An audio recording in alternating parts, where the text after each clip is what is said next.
for the person sitting there right now that's like, I know this about myself, or I have the burning idea, maybe I even have clarity of my purpose. Let's actually be in the dark, like someone who doesn't fully have clarity of their purpose, because that's a big thing that plays into greatness. What would be the 3 most important teachings or takeaways, just in a nutshell, that the book could highlight for them? If you're trying to figure out what your purpose is, I call it a meaningful mission. There's 3 parts in the book, the 3 P's that will support you in trying to get closer to figuring it out. And it might be a period of time that you're just testing and trying things. My first interview I ever did 10 years ago was with Robert Greene. He's written many New York Times bestsellers. One of them is called The 48 Laws of Power. He's written a book called Mastery, and all these kind of unique, interesting types of books that are around philosophy and modern wisdom and all this stuff. And I asked him, like, did you know your purpose early on? He was like, no, I didn't know. It took me like 20 years to figure it out. And I'd had 5 or 6 different jobs that I was pursuing and trying because I thought maybe that was the thing. He came to Hollywood. He was a writer, but he was like, well, I'm going to get into newspapers. He didn't like newspaper reporting. Then he got into TV script writing. He was like, I didn't like being in these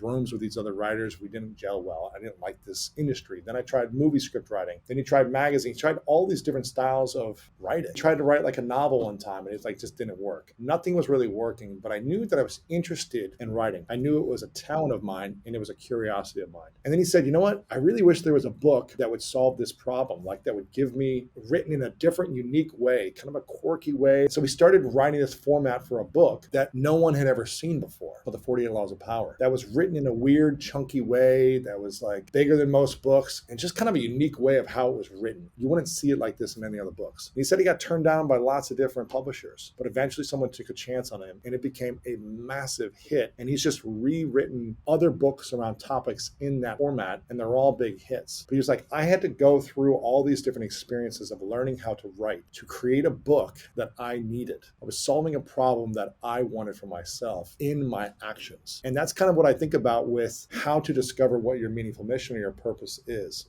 there's 3 P's. The first one is your passions. And some people say, like, don't follow your passion, follow the profit, follow where you can make the money. I don't believe in that. I think like the money, you'll get burnt out if you're not interested in it as well. It eventually becomes boring. Oh, totally. Everything becomes a job. Exactly. Always. So it's like, yes, maybe you need to for a while. Like I was a truck driver for 3 months in my 20s because I needed to make some money. So it's like I did what I needed to make money, but it wasn't like my interest. It was just a season of time that I had to do it. And I was like working towards figuring out how to get out of it. So that's one thing. But the first P is the passion. I really think lean into what you're most curious about and just start there. And start with, what am I curious about? What am I interested in? What excites me? If you can wake up every morning with excitement, you're more willing to work harder on it, take risks at it, and be consistent on it, even when it's hard. And this was my thing, Lacy. I was like, okay, well, I'm really curious about asking questions, and I'm really curious about people. That's what I'm interested in, really. But I didn't think I could make money, an 8-figure business, asking questions for people. This wasn't a thing 15 years ago, nor did I think anyone would let me interview them. But I was just like, that's just something I'm interested in and curious about. So I leaned into that. The second P is the power. What talents, skills, physical or invisible assets do you possess? And you might have to ask other people to see what that is for you. So that's one thing, is figuring out leaning into your talents and skills and invisible assets. And another part of that P, the power, is figuring out where you feel most powerless, making a list of these fears that make you feel most powerless in your life and starting to go all in on those fears so that you gain more confidence